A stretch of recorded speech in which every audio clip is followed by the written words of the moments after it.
Hello and welcome to a very special race as we are here today to commemorate Fox's 25th anniversary and return of Rockingham Racing to the NASCAR circuit. Without further ado, let's take a look at your starting grid for today's race presented by Duralube. The pole sitter, it is Richard Johnson III, and next to him will be Richard Johnson Sr. in the Pennzoil Chevrolet. Now bear in mind before I go on to row number 2 that the Fox Sports cars will be classified with a 0 behind their regular car number, and that is because of the car numbers 1, 2, and 3, the Pennzoil Chevrolet, the Miller Lite Ford, and the GM Goodwrench Service Plus Chevrolet, that of Samet Oscon, Jack Richards, and Richard Johnson Sr. Now because of that, and produce accurate scoring, O or a 0 has been placed behind the regular car number. So Max Skinner, another driver that is being affected but will still race in today's event, will line up next to Alexander Dawson, the highest qualifier of the Winter Heat regulars. Barney Ward in the Texaco Ford will line up next to Mr. Interstate Man himself, Connor Breton. John Acosta in the Fox Sports 2 car will line up next to Soran Tahari in one of two prepared GM Goodwrench cars in the field. Teammates Pichu London and Aaron Williams will make up the next row.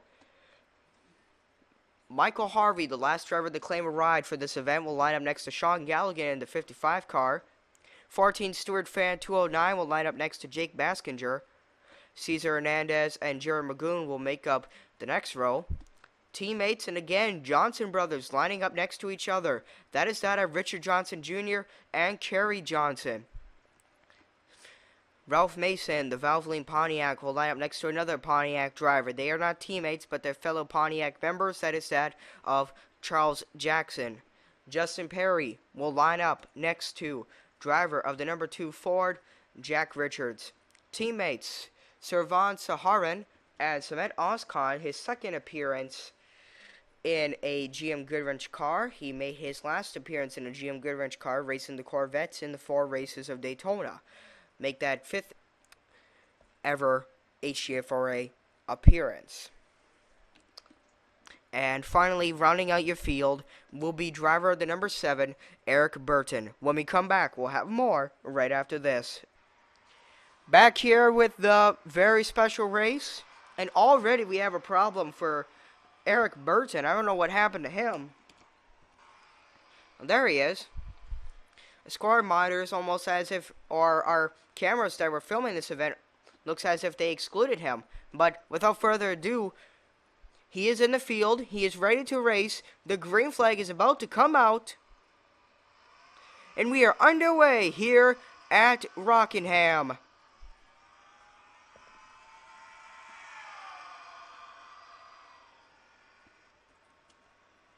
So far, so good.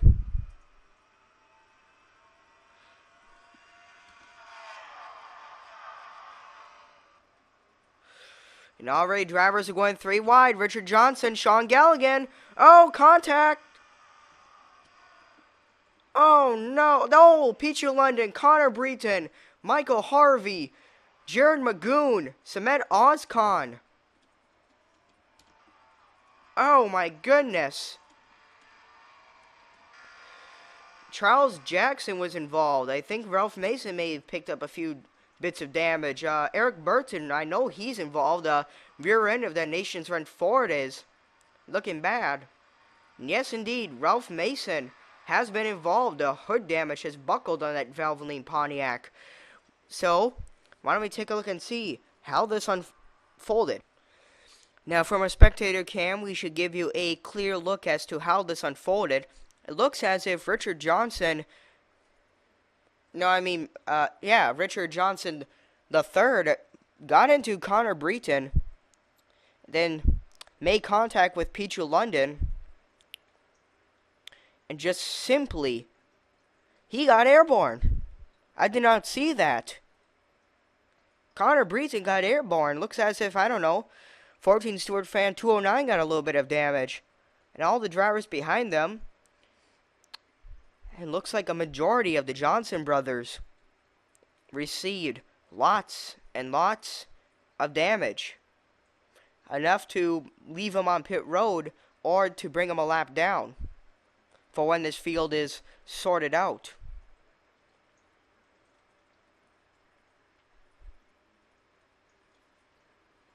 Now watch this as Connor Breeton is getting ready to take his place behind the safety car. Watch this. Right into the back of Jake Baskinger. I don't know if Connor was very angry after being taken out in that wreck, but the HTFRA has a policy known as the zero tolerance policy. If the HTFRA decides that Connor is guilty for his actions, he will receive a one-race suspension from the HTFRA, and his ride will be replaced for a one-race deal. But what we just saw was uncalled for. I'm sorry, Connor, but the HTFRA has a policy that we do not allow that. You might not want to report this in your news if you're going to be that angry. Just saying. Well, looks like we're going to go back to green flag racing. We'll give you an update as to who's in, who's out, and who's a few laps down. Back here with racing here at the Rockingham circuit. It looks like all the drivers entered in this race are still running in the pack, despite minor damage. Some have fallen back, but something tells me they're going to be going a lap down soon after. Max Skinner in that number 1 Fox car is your leader. And Sean Galligan is getting a run from Aaron Williams. Aaron Williams and Sean are working together.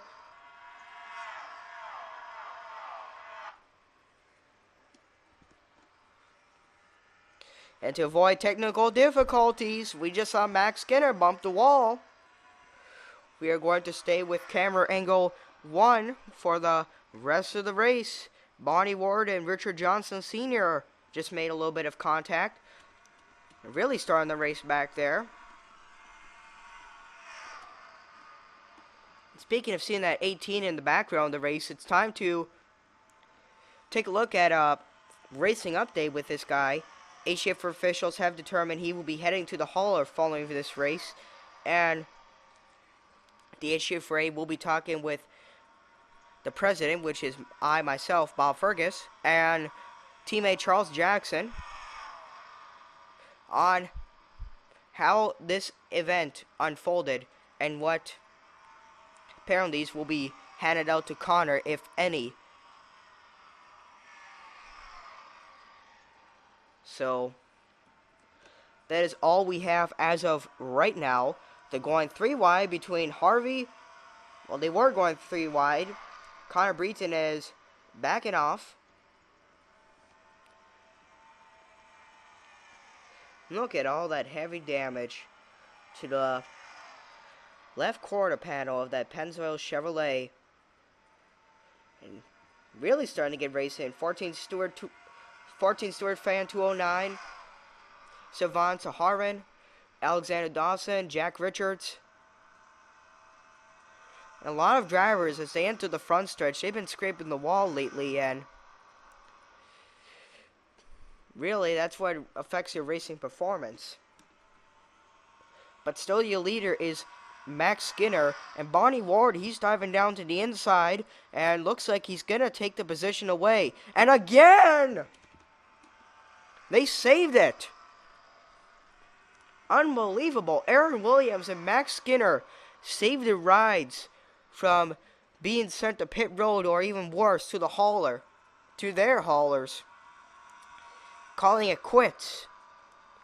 But Bonnie Ward, who's been perfect so far, hasn't made contact with the wall. High's running HTFRA Menards winning Heat 2 regular right now. Cesar Hernandez is currently running second, and he's looking to make a charge onto Bonnie Ward.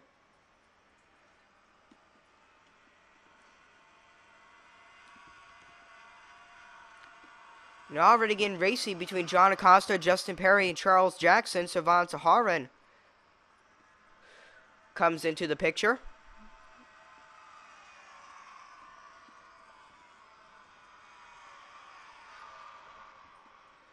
But wow.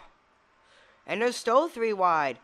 John Acosta, Justin Perry, Alexander Dawson, they were 3 wide going into turn 2. And now Kerry Johnson backs off. They didn't want to create a 3 wide mess going into turn 3. They now enter turn 4, but still, they're keeping it clean despite a little bit of kisses to the wall.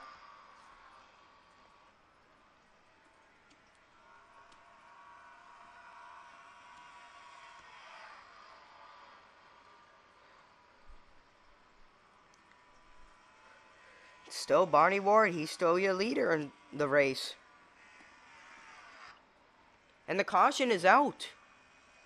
It's for Jake Baskinger. Maybe a few other drivers, but let's take a look and see what happened to him. Do you see that kiss right there? That's what sparked him to spin out. He made contact with Eric Burton. John Acosta touched the 9. He was involved. And all those guys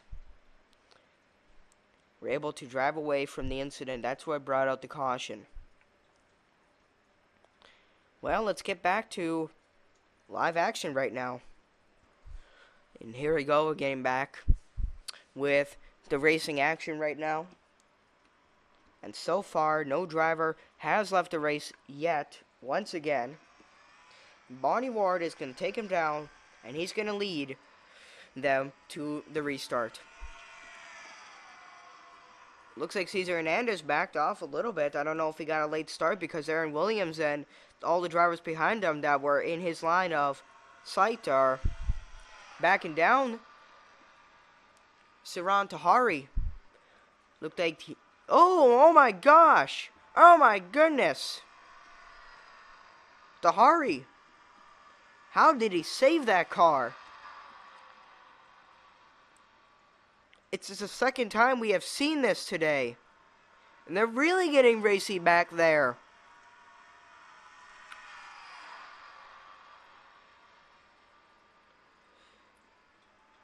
Oh my goodness. Drivers are bumping off the wall, but how are they saving it? That's my question. These are some of the toughest stock cars to maneuver, and they're driving like it's a go-kart.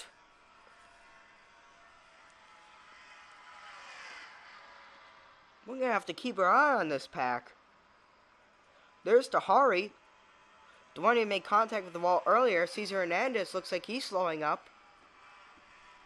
I don't know if he might have some type of problem. He's not having a problem, but I guess that damage he has on that left quarter panel is slowing him up. And that's where allowed Jack Richards and Richard Johnson III to make the move to pass them, or him, I should say. And already, once again, 3 wide. Normally at tracks like this, you would never expect to see something like this, but these drivers know what they're doing. And in fact, all the drivers, whether they've been involved in an incident or not, have known to, whoa, like that. Make contact, Connor Breton once again. And Alexander Dawson, right quarter panel, hard damage. Oh my goodness. Michael Harvey was involved. Peachy London was involved. Cesar Hernandez was involved. Connor Breton, he is done for the day. We're going to have to review this incident. We're also going to review it from Connor's perspective because the HTFRA wants us to make... Oh my goodness, hold on. There was a spin as they were creating a traffic jam. Richard Johnson Jr. was involved, and I don't know if he made contact with Aaron Williams or Charles Jackson, but we're going to have to take a look and see how this unfolded. And here is the incident right now. Look at the green car coming into your screen. That is that Connor Breton. He kisses the wall. Gets into Richard Johnson, your outside pole sitter for today's race. Jake Baskinger, nowhere to go at the last second. He ends up ramming into him. And that looked like to be a hard lick. But because we saw him drive this car back to the pits, we know he is okay. But Again, the HTFRA is going to look into that and see if Connor made intentional contact with Richard Johnson. From my viewpoint, he didn't make intentional contact, and instead, that intentional contact came in the first incident he was involved. But for this incident right here, something tells me that this was none of his wrongdoing. He tried to save the car, but simply couldn't hold on to it. Let's take a look right now from other viewpoints on how this wreck unfolded, and we'll take a look at the traffic jam going into turn 2. And maybe from Jake Baskinger's viewpoint, we can see what exactly happened to the driver of the number 9 Dodge. There's his contact. He takes out Soran Tahari. Samet Oskan gets by cleanly. Jack Richards gets involved. I've already told you about Michael Harvey. And there's that hard lick with Alexander Dawson taken to that right quarter panel of that DuPont Chevrolet. Your polls here for today's race: Richard Johnson the third. Unbelievable. That's all I can say. And now, let's take a look at what happened to Richard Johnson Jr. You cannot be speeding when you notice cars are slowing down. He rams into the back of Pichu London. This is what exactly Connor Breton did to Jake Baskinger after that first incident. The HTFRA is going to review that with the Johnson brothers as well as his teammates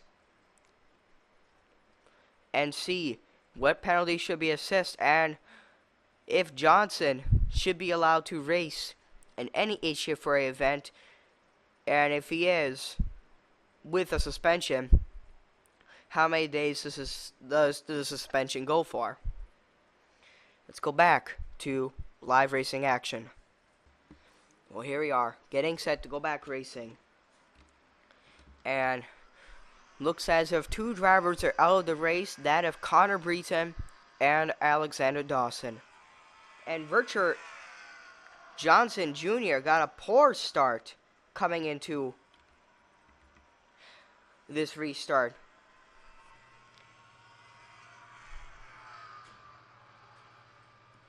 But unbelievable. And Bonnie Ward right now is pulling away.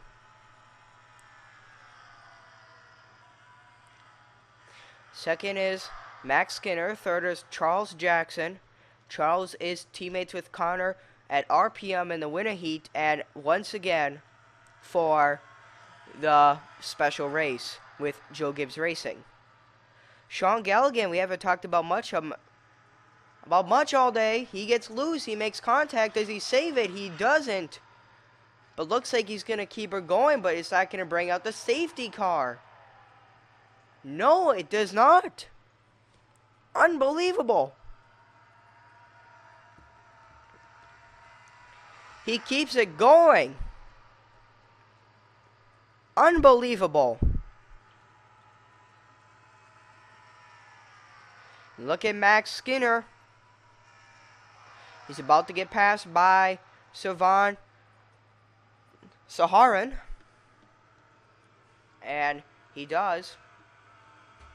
Here comes the number 3 car. Ignore that background commentary you're hearing. And we got another incident coming in front of us, it looks like. And it's brought out the safety car. It looks like Bonnie Ward has this race won. And look at Sean Galligan using his evasive road racing actions to bypass Jake Baskinger without incident. Let's take a look and see what once again happened to Baskinger. This day for Baskinger is not going like what he had planned during pre-race ceremonies. Well, it seems like the drivers that have been called to the hauler for their reckless driving have been bit in the dust because Richard Johnson Jr. has just been involved in a wreck, and Sean Galligan,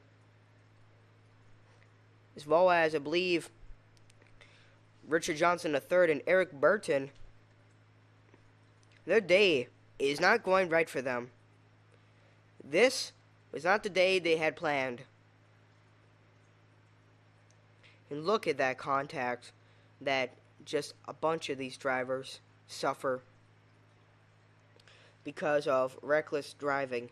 And much of it today has somewhat been reckless drivers speeding when cars are slowing down, drivers going after one another just for to make themselves happier than they were before. I mean, this is the day they wish never happened. I think Connor Breton and Richard Johnson Jr. are now talking to themselves and saying, if I could go back in time and do this race all over again, it would never be like this. Both of those drivers will be called to the HTFRA hauler, and penalties may be assessed to Johnson Jr. for if he does sign up for an HTFRA event, he would be suspended for the first race, but would still be allowed to participate. And Connor Breton may be suspended from the Road America event and may be subsequently replaced by the winner of this event if they are not HTFRA regular, more notably Barney Ward. The HTFRA will also call Barney to the hauler, but not that he's in trouble, but to see if Barney will be willing to participate in Connor's ride if Connor is suspended for his actions towards Jake Baskinger. Let's get back and see if we're going green flag racing, which I highly doubt. Well, folks, believe it or not, we are going to have a one-lap shootout. Barney Ward is your leader. Second is Charles Jackson. Third is Kerry Johnson. And rounding out your top four is Servan Saharan. As the green flag is waved for the final time, can Barney Ward hold off the drivers behind him and pick up his first ever HTFRA win? Or, oh my goodness, we'll get back to that in just a second, but Charles Jackson, coming out of turn number 4, he is going to outduel the drivers behind him. He's going to win the special race. How about that? And unbelievable, there was contact between teammates, and a Gibbs car wins the event. Before we get to your unofficial results, let's take a look and see what happened. And let's take a look at what happened. Well, my brain was playing tricks on me. Sorry about that. But look at the air Richard Johnson Sr. gets. Sorry, Ralph Mason, I thought you were a DEI car. From a distance, it looked like you were the Napa 15. But I knew, honestly, you drove the 10 all along. But I guess it was in a hurry to predict Charles Jackson coming to the final turn to take home the win that I jumped to conclusions instead of looking at reality. But there's what happened. Let's take a look and see your unofficial results. And here is your unofficial results for the race. Congratulations to Charles Jackson. If Connor were to be replaced because of his actions in today's race, most likely Kerry Johnson would end up replacing him since he was the highest finishing driver to not be involved in the Winning Heat Series. I will ask him on that, and I will also be talking with Charles Jackson and see what needs to be done to the actions of Connor Breton, his RPM teammate, for what happened in the race. I will also be speaking with Jake Baskinger and whoever else I feel needs to be spoken to and see what they decide needs to be done because of what happened. So take a look where you finished. One driver finished a lap down, Richard Johnson the third, Samet Oscon finished 2 laps down, and Alexander Dawson and Connor Breton both retired from the event. Well, that's going to do it for us. I'm Bob Fergus signing off, and I will see you next time.